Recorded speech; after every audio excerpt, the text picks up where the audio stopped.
Hello, this is going to be a review of our P-Chat and roleplay done before session 48. I'm just going to have a text-to-speech run and read it all. Enjoy.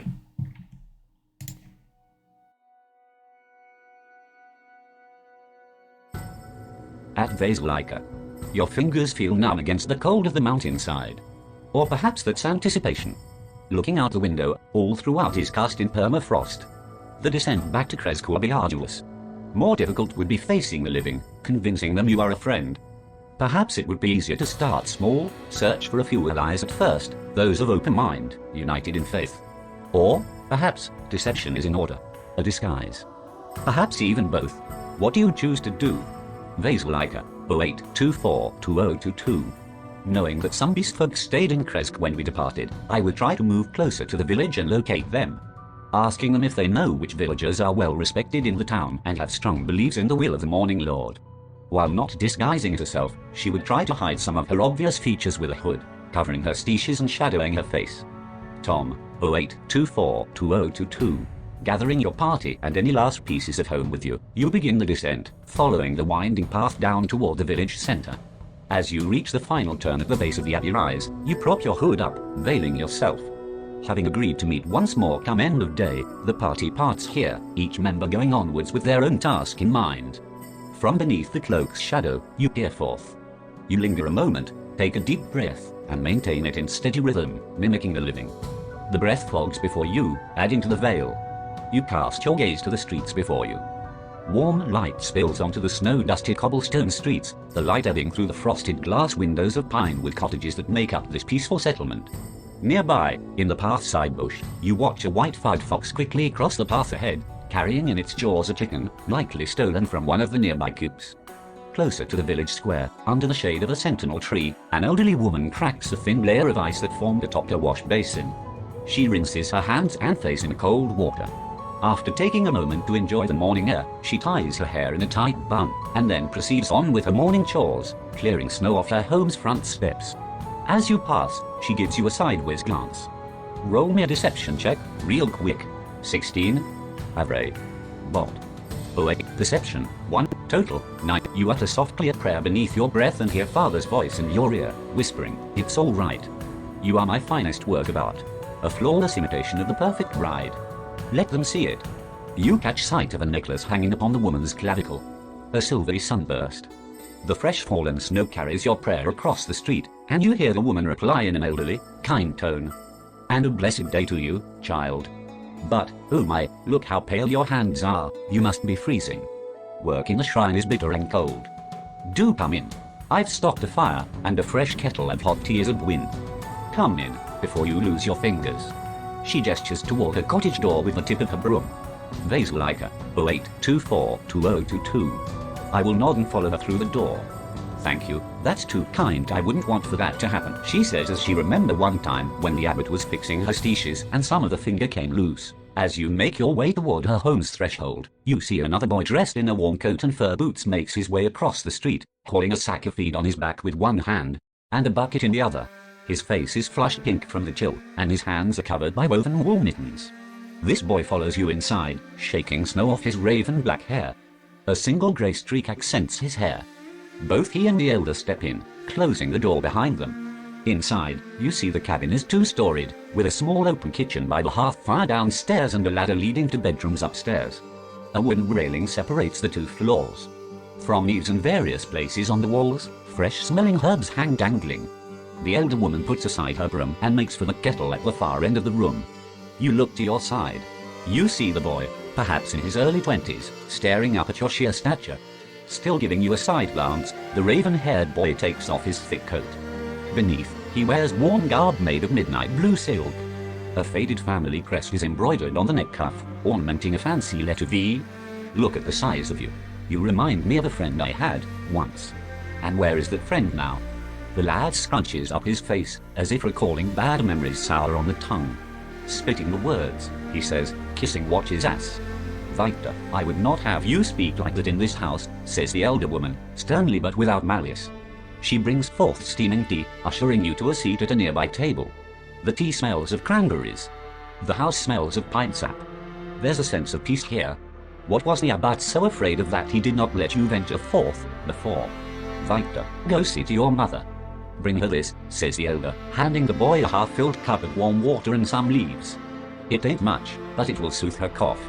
The boy takes the things, handling them gingerly like they're the most precious thing in the world. He makes his way to a nearby bed, set on the far end of the room on the first floor, where a woman lies beneath the covers. Poor thing, says the elder, looking at the woman in her sick bed. Sweats and fever have her. Lord willing, she will find rest soon. One way or another. The boy has been so helpful in comforting her. It's wretched what the Lord allows to happen nowadays. Tom, 0824. The elderly woman sighs, her face creasing with worry. We are placed on this earth to help one another. That is how Gresk thrived through hardship. It's so awful to see people suffer due to the greed of others. The elder shakes her head, disapprovingly. She turns to you, teacup held in her frail hands. The grip is tight with frustration. Not all agree with the Gresk's ways of barter.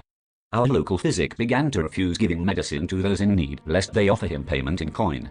All I have is sow leaf for poor lad Miller's throat aches. The woman in the sickbed coughs.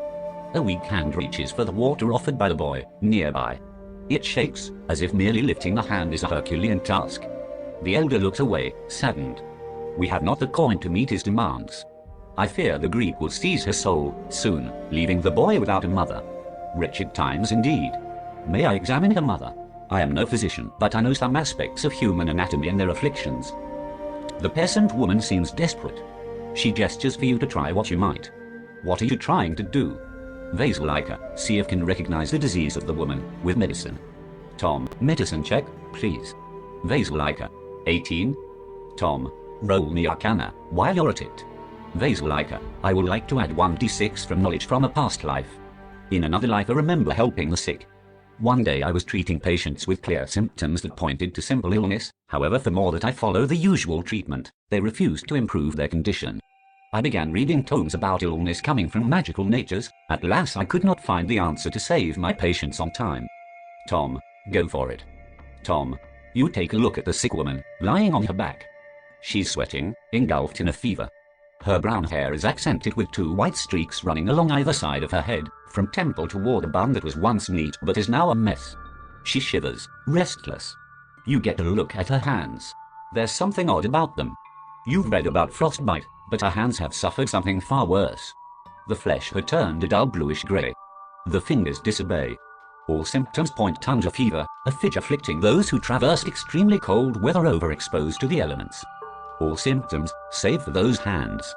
A seemingly permanent layer of frost had formed on the inside of her palms and tips of her fingers, like the reverse of a burn. A frost burn. No part that makes you seems to immediately recall much of the nature of such frost burns. The pattern on the hand seems almost scale-like in nature, as if poor Lydia pressed her hand against some extremely cold surface. The boy looks onto you with a mixture of hope and guilt in his eyes. You can try to help, as you will. Vasilika. Victor, when did your mother's hand turn like that? Was she high on the mountains? Has she fallen on snow or ice, maybe in frigid water? I will try to help, so please tell everything you know and remember, the Lord will guide us. Tom, your intentions are genuine, but Victor seems to be ashamed of something. He looks away, silent. Roll me a persuasion check, please. Vasilika, again 1d6. Tom, wise. Vasilika, oh, it was worth it. You know. While I ask him that he'll cast detect thought without any component required. Trying to see whatever he is holding in his mind in this moment. Trying to direct the conversation into an answer of what truly happened to her. Tom, 0824. Despite the horror of your origin, a bigger part of you reaches to him to form a human connection. Such is the power of empathy. His gaze falls upon his mother. You, in turn, take this opportunity to touch upon his thoughts. You sense regret, and anger, and sorrow. Regret for not being able to shield his mother, for his carelessness with bringing something into this house. Anger at those who took everything from him. Anger at himself for his failure in his endeavors. Sorrow at the reality that his failing lead him to this. He stands at the cusp of a life as an orphan. Tom, 0824. Whatever it is young Victor brought into this house, whatever it is that inflicted his mother with wasting disease, Victor refuses to divulge. Partly because he's ashamed. Partly because he has given to despair, being unable to, himself, do anything to help his mother. But perhaps you can. Vasilika. I have an idea, let me know if it rolls. With telepathy I want to deceive him, making him believe that is the Morning Lord, or his conscience is talking to him. The Morning Lord will give us an answer, Victor. Let's just wait for its will to show us. He is our safety net. Let's pray to him. I will kneel next to Lydia. Using telepathy, be truthful with her. She is the last hope of Mother. The Morning Lord has brought this opportunity. Tom. Oh, it's weird, but creative. I'll allow it. Roll deception. Vasilika. 1d6. Thinking about the recent events with the demon in the abbey, and knowing he brought something in here, I think he may have invited a fiend or something similar, and it may have a hold on the mother. He'll use the same detect thoughts to find creatures that I cannot see in this room. 30 feet range of sight. If there is nothing, he'll put my focus on Lydia. Maybe she can share some information, and he'll dig deeper into her unconscious. She would need to do a DC-wise 16. Tom. The abbot taught you honesty. Lies and deception were seldom your strong suite. Regardless, you try. Calling upon all your powers, you attempt to deceive the boy into having faith. Faith doesn't seem to move him. Confused, he shakes his head in an attempt to rid himself of the voices inside. He glances around, acute eyes trying to make sense of the sensations he had just witnessed. Tom, you find nothing at first. You focus upon Lydia instead. 4. Image. You secure a mental connection with a weak-willed woman before you. Immediately, you feel a surge of senses intermix with yours. Probing past the initial sense of dread and frailty, you scour for what? You can dig through her reasoning, emotional state, and things that loom large in her mind, but her mired mind and course of her thoughts is in an unfocused state, currently. Perhaps a question would help focus it down. Vasilika. I am trying to look if she has a memory of her last moments and day before falling sick. Telepathy. When did your hands got cold like that? When did they froze? What did you hold? Tom. You get a telepathic glimpse through Lydia's memory. Looking through her eyes, you see a loft, the loft, upstairs in this cabin. You see 2 beds set one against another. Hanging off a nearby post supporting the roof is a pair of familiar-looking wool mittens. Victor's mittens. Lying in one of the beds by the post is Victor, fast asleep. A book lays open on the floor, where he had dropped it. Lydia picks it up. She leafs through it briefly. The book is an arcanist's collection of dragon lore. Lydia puts the book onto a bedside table. She strokes Victor's hair gently, the touch of mother's love. He stirs, turning onto his side. Something catches Lydia's sight, an object hidden beneath Victor's pillow.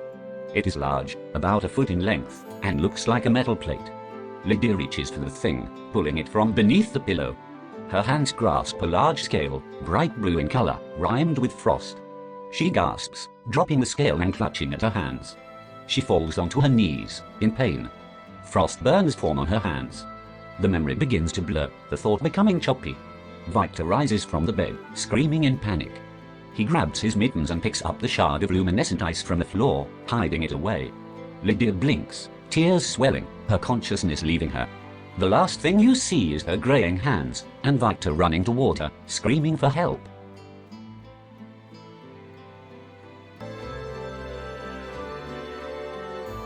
Vasilika, 08242022. Knowing what got a grasp on her, I will stand from kneeling, and I'll cast Detect Magic using the wand, and walk around the room. This is an opportunity for us to grow closer to the Morning Lord. Stay here, Victor, pointing at the side of the bed. Tom. What does that even mean? Says the boy, visibly annoyed. He glances up to see you holding the wand in your hand. Wait, it. Too late, it already searches.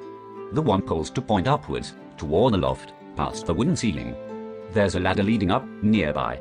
Image. The boy's eyes go wide. Quietly, he whispers. It was an accident. He doesn't stop you. The truth is out. He knows it. Vasilika, 08242022. He'll follow the signal, and he'll go up the stairs, grabbing on my way a piece of cloth to grab the artifact. Tom, you ascend up the ladder. You hear it creak behind you as Victor follows. The floor is strewn with arcane paraphernalia, crystals, gems, and sparkling chalk. Circles are drawn throughout the room, concentric and ruined. There are 2 straw beds here. Resting upon one of the bedside tables is a stack of books. Victor's eyes follow your wand as you wave it about, trying to get a sense of auras throughout. Glancing around the room, you find what you're looking for, gleaming beneath the thin shawl set in the corner of the room. Shielding your hands, you pick it up. It is an iridescent shard of scale, identical to the one in Lydia's memories. Image. Judging by the size of it, it must have come from a much, much, much larger creature. Victor seems to waver between a sense of guilt for what had transpired and anger at how ignorant his mother always has been when it came to the arcane. She held on to old traditions, never understanding the benefit of my work. She should have stayed out of it all. Vasilika, is the price of that mistake her life? Says, followed by a grunt of disapproval. I am trying to bring her back to health. You may have time to explain her that soon. Tom, the ignorant always anchored me, dragging, keeping me away from escaping this hell. Now this. I don't have the money to pay for the price of her life. I'd take matters into my own hands, but, he whispers, stemming his anger. Charming that greedy doctor for medicine will likely only land me into more trouble than it's worth. The mask slips. Remorse for his action turns to anger at his mother's ignorance. Tom, so angry is the team, that he lets slip. It won't come to that. I won't have to explain nothing. A wave of the hand and she'll forget any of this ever happened. Then, he catches himself. You said you could help. Image. Name your price. We don't have coin, but I can do things. Make people think things. See things. Forget things. A favor I'm owed to is worth her life. Please. Vasilika. I'll help, but maybe just medicine won't suffice. I need to understand what this is in my hands. Where did you find it? Tom. We were fleeing the lakey. Mother has family here, so we made for Kresk. Lived here ever since. There's nothing much to do in this dump.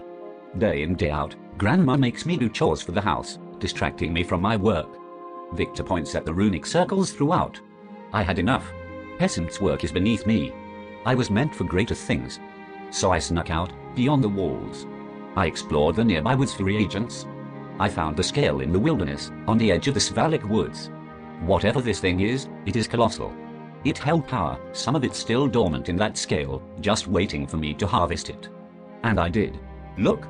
Seeing you use a wand, young Victor excitedly shares some of his more recent research into the arcane nature of the scale. He shows you arcane schematics on how to harvest arcana from the scale into spells that twist the wind and call forth ice storms. He unravels a scroll. Inked upon it is a spell of cone of cold. In the right hands, magic is might. My mother never understood it. She never respected it. For years, I have been busy trying to find a way to escape this place, all of it. Fuck. Irivia. I was meant for more than this. I wanted nothing more than to leave my parents to their ignorant doom. But not for them to suffer so. I scoured my books, all the ones found in the mansion's library. For all the riches of my father's collection, none of this magic restores one to health. So, will you help? Yikes. Image. Vasilika. It'll help, but that this serves a lesson to perfect your mind, and to be truthful, especially when help is being offered. Tom. Whatever, scoffs the teen. So you can help? Heal her, and we make a deal? My service is for yours. Something rubs against your leg, Vasilika. You look down and see a cat skeleton, animated, rubbing itself against your leg. Vasilika, knowing the source of the disease, is there a way to craft anything to cure the condition? Or more information is needed? Looking at the cat, you remind me of someone I know, Tom. Don't be alarmed. It's perfectly friendly. Strange, though, says Victor. Galore doesn't usually like strangers. Tom, it seems Victor simply didn't try healing magic because he doesn't have access to it. His life's focus lied elsewhere. There probably is a remedy for this illness, as well, but magic hasn't failed you thus far. All you can do is try. You know the condition would likely ebb off with the use of a restoration spell or the like. If you don't have the spell work to cure it and need to prepare it, you can return next dawn. Spellworks used by the best healers often use diamond dust, lots of it. Vasilika, he'll cast healing word, saying the words in primordial ignite. And from her hand a small spark will run to Lydia's hand, and it will betrays quickly the surface of her body. Tom, the cantrip wakes Lydia from her fevered chills, but the wounds suffered by touching the scale linger. At the very least, she gets to be awake with her mother and her son nearby.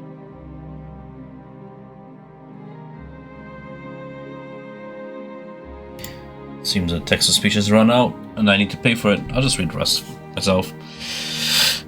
At the very least, she gets to be awake with her mother and her son nearby. The elderly woman feeds her daughter a hot bowl of broth. Your efforts have begun the first steps to recovery, but what of the damage done? Lydia wakes to the sight of you. Through weak lips, she whispers, "Look, Victor, an angel." Vasilika. Is good to see you are awake and your vision is not impaired. I'll need one more day to prepare everything to bring you back to health. She nods to the angel comment. After all, she is a perfect creation by her father's design. Thanking you for your efforts, the elder, Grandma Petrovna, informs you she can take care of Lydia for the time being, though she can't do much about the frost burns. With great anticipation, the family looks forward to your return. You may stay or leave, as you like.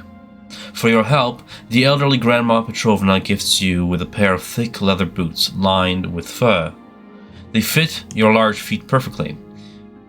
These belong to my husband Nikolai, before Mother Night ushered his spirit into the mists. Take them. It is the last we can give in return for your aid. Keep warm. She looks onto your pale hands, making a ticking sound with her tongue. Morning long willing, spring is just around the corner. Basilica, I'll leave the house, but thanks them for the tea and the boots. Thank the Morning Lord for making our road connect. Do you wish to do anything else? We can continue tomorrow if it's getting too late. Let's get jumping ahead. I'm good. Keep going. You leave the cottage, stepping back onto the snow-dust cobblestone streets. Kreshk's bells toll at the hour. Noon. Is there anywhere you wish to head toward? Looking around, you see a group of Kreshk militiamen and women huddled around a fire set in the snow at the center of the square, where benches carved of log have been set around the warm pyre. You smell herbal tea, the smell coming from a large cast iron pot above the fire, as well as roasting meat coming from a large beast skewered end to end above the fire, slowly rotating on its spit. Some distance to the south, a two-storied cottage stands, surrounded by evergreens and several graveyard plots.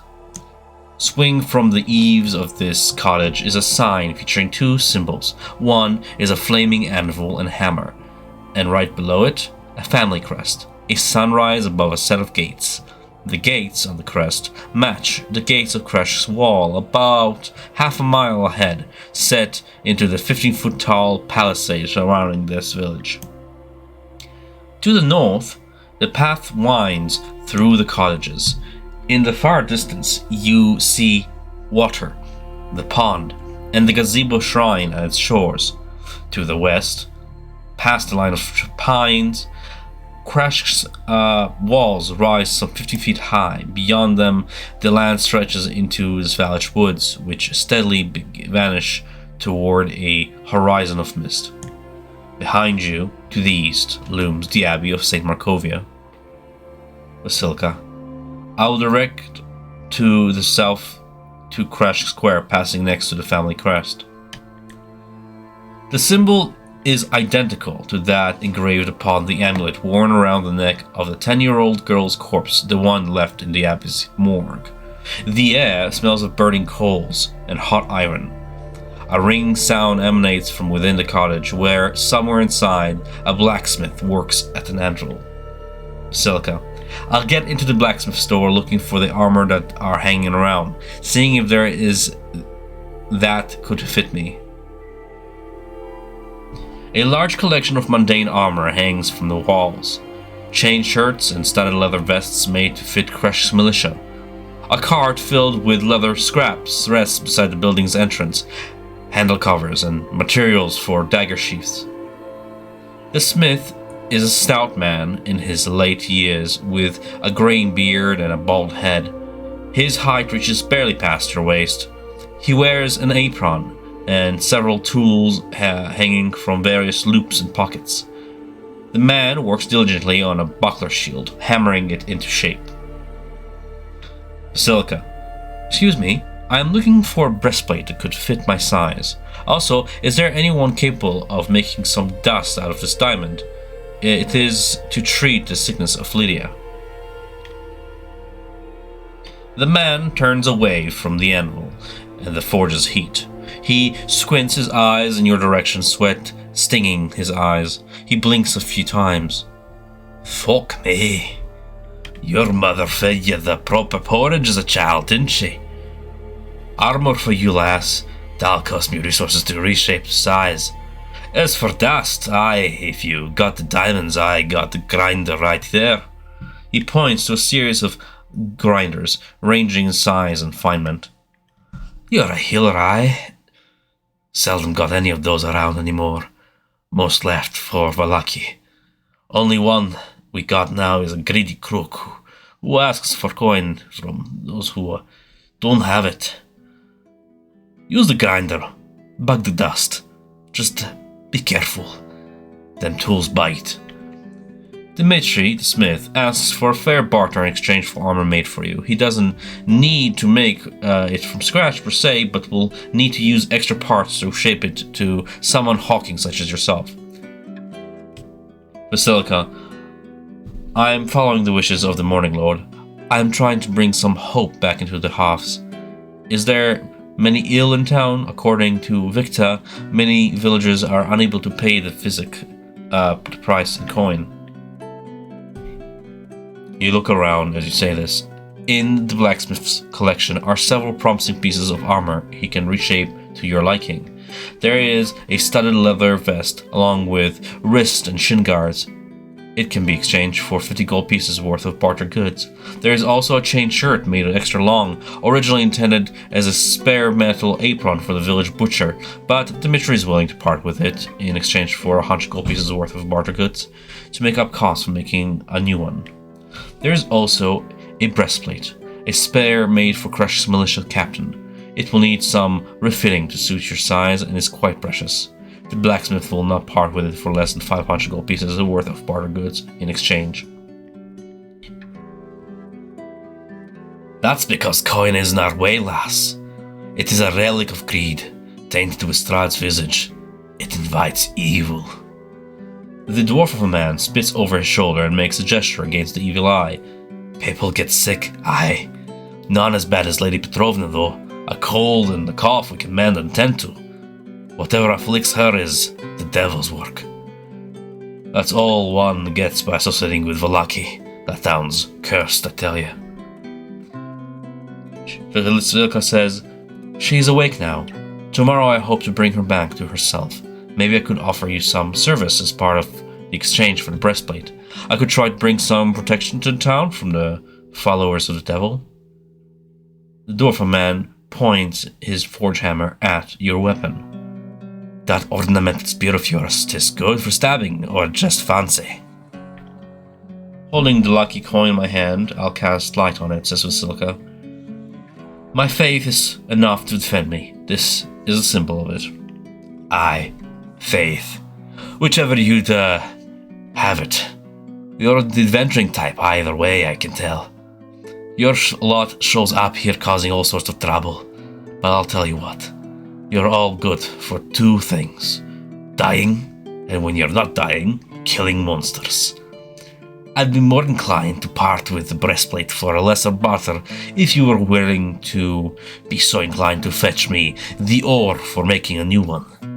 Part of running a militia is making sure gear is always available when old gear is tempered and broken. But this stuff, he clinks his hammer on a pile of ingots nearby. It ain't no ordinary ore. He throws a hefty piece of rock in your direction. It is jagged, with sharp edges and a smooth surface, mirror-like, akin to obsidian. Shot down in alloy, alas. The crystal-like substance feels heavy and cold to the touch. Vasilika asks, where can I find it? It walks the mountain. The blacksmith throws another log into the forge, sparks fly, flaring bright. The blacksmith tells you a bit of the substance which you hold. Legend says hundreds of years ago, a wizard named Akar Kassel found an artifact suffused with demonic magic called Krench-Nibun and used it to erect a great black tower atop the Baratok mountain peaks. When this tower was eventually destroyed, the magic used to create it fused with the surrounding ice and to form what is known as Strahd, a non-magical crystalline substance as strong as metal, though considerably easier to work with than steel. In the years since, more deposits of Strahd have been found across the mountains. What's good about Strahd is that it readily accepts magical enhancement, making it an ideal substance for wands, staffs, and other magic items. Some legends even speak of objects made of Strahd suffused with the magic of the upper planes, consecrated things. But alas, the art of making such objects is lost to the ages. Nowadays, I'll just use it as an alternative to steel and iron. It's extremely easy to work with, and once finished, it is sturdier than any steel I've ever known. Well, turns out we're not the only ones attracted to Strahd, though. You know who else likes to adorn themselves with it? Monsters. So, you have two options before you. Either partner with me for the prize I ask for, or go ahead and risk your own hide fetching me what I need. I personally wouldn't mind sparing my men a trip to Paratok. Masako says, sounds like a good offer. I want to ask. I took a stroll around the abbey. Why is it desolated? A stroll? The blacksmith lifts an eyebrow at you. One demon left, another devil took his place. Vasilka says, the view is glorious, and the serenity of the sky let you attune to the divine. With the help of others, I got rid of demon, actually, lying in there. Without proof, that's a persuasion check. There was nothing left of the Bone Devil besides the vorpal claws Javik is wearing and its cloak, which no one took. It itself discorporated into ash, returning to whence it came from, as devils do. Rolling a natural 20 on persuasion, the blacksmith makes a gesture of praise toward Vasilka and to the Morning Lord. We can start sending men to secure the place, then clear it out, see what our people can make use of, and establish guard patrols so that no other evil ever sets root in that wretched place. Quietly, with much grief, he adds in a whisper, and maybe, Morning Lord willing, we can find Malana. At this point, it was about 1:30 a.m. on my end of things, so we start to wrap things up. I asked Ivan if he wished to grind his diamond to dust, use restoration to heal Lydia, and complete his deal with her son, Victor, to spread rumors of a new healer in Crash. Then spend the rest of the work week, 5 days total, essentially providing religious services of healing and prayer to Kreshkites as a downtime activity. At this point, Ivan has role-played himself into potentially successfully establishing himself as a saintly figure in Krashk, though his true identity remains a secret thanks to one health, a good hood, and a bunch of really good deception rolls.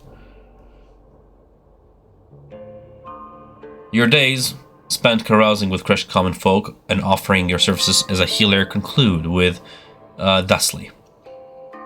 With the addition of gaining Victor Valakovich's as a contact in a good graces standing, you would know a contact provides help once, not help for life. The contact remains friendly, which can influence role-playing and how the character interact with them, but doesn't come with a guarantee for help.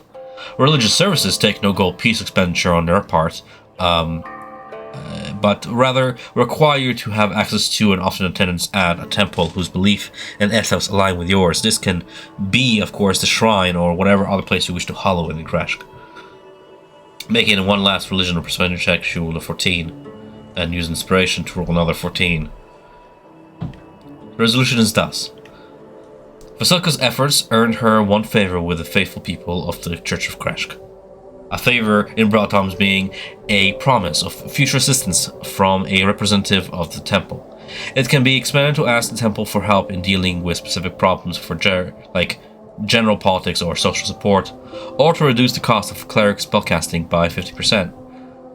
A favour could also take the form of a deity's intervention, such as an omen, a vision, or a minor miracle provided at a key moment, which is sort of like up to me. Favours earned need not to be expended immediately, but only at certain times. And she suffered no complications. Kreshk is made slightly better, united in faith. The rumour spreads of a newcomer in Kreshk, a healer, a philanthropist, and a holy paragon of the people.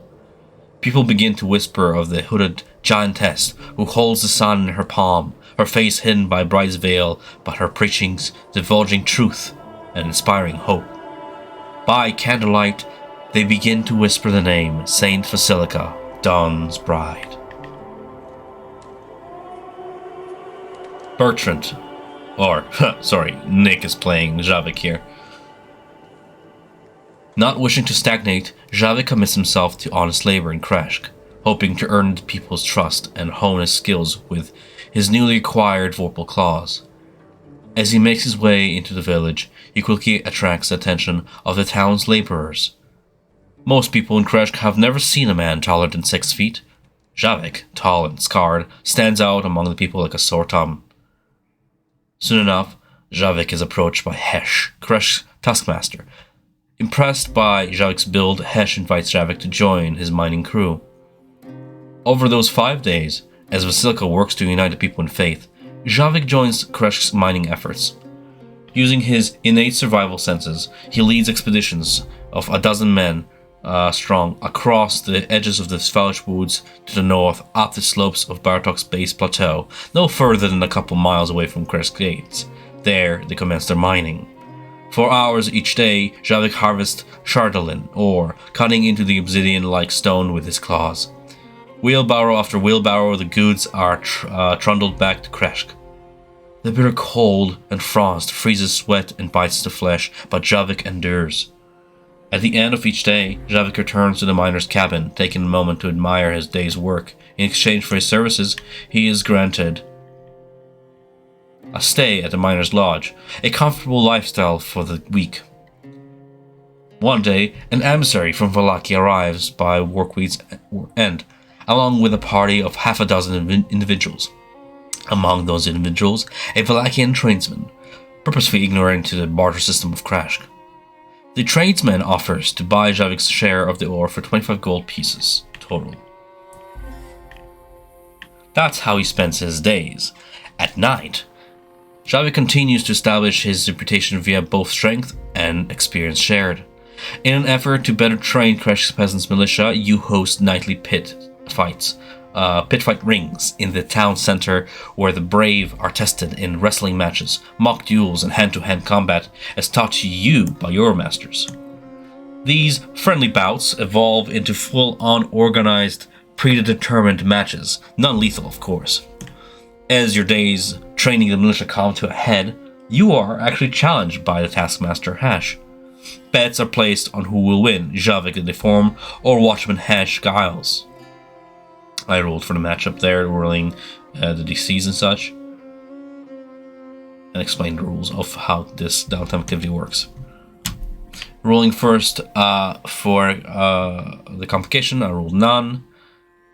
As it continues, Watchman Hesh Giles towers a full head height above Javik. His head is shaved clean, and tribal tattoos run along his scalp, all the way down behind his ears and across his lower jaw.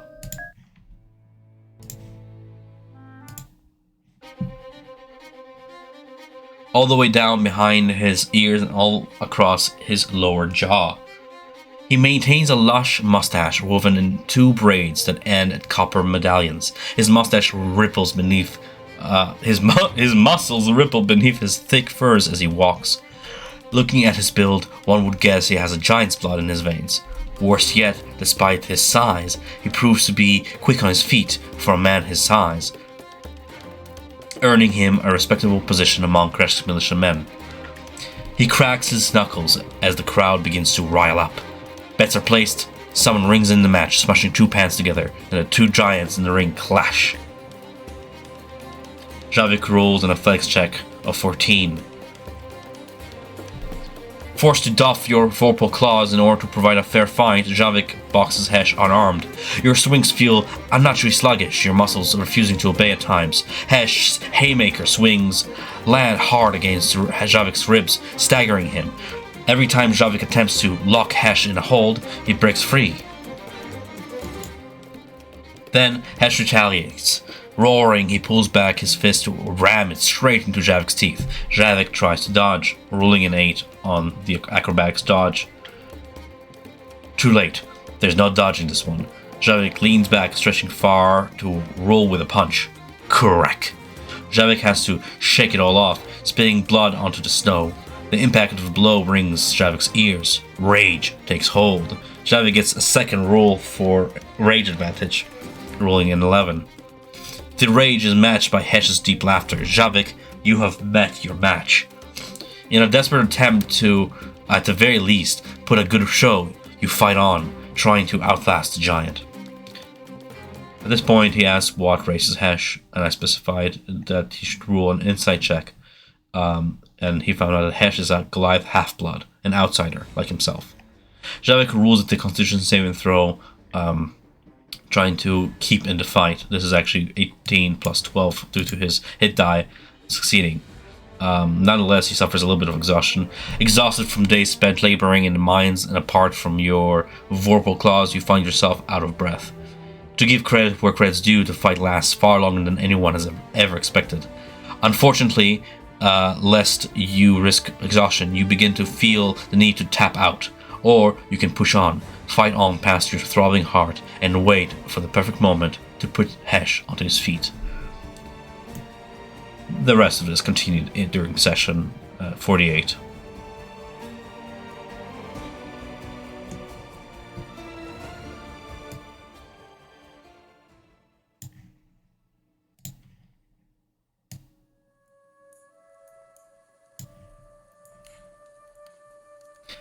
Establishing context for Ramirez in Kreshk will be a challenge. Without a disguise of some sort, the people of Kreshk will surely fear his presence.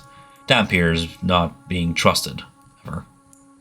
As Ramirez, you ponder your options. The sound of a vial catches your ears. Your astute Dampar hearing guides you to its source.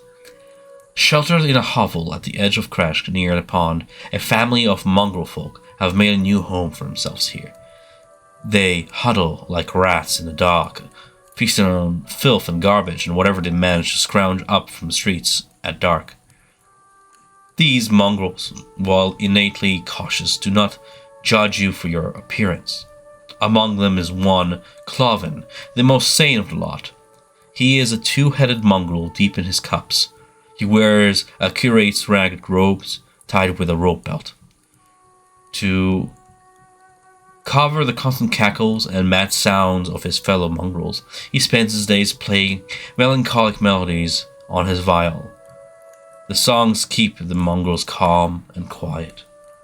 It is here you can spend a few days practicing along with Cloven. Through slurred sentences, he teaches you the basic scales and theories of music.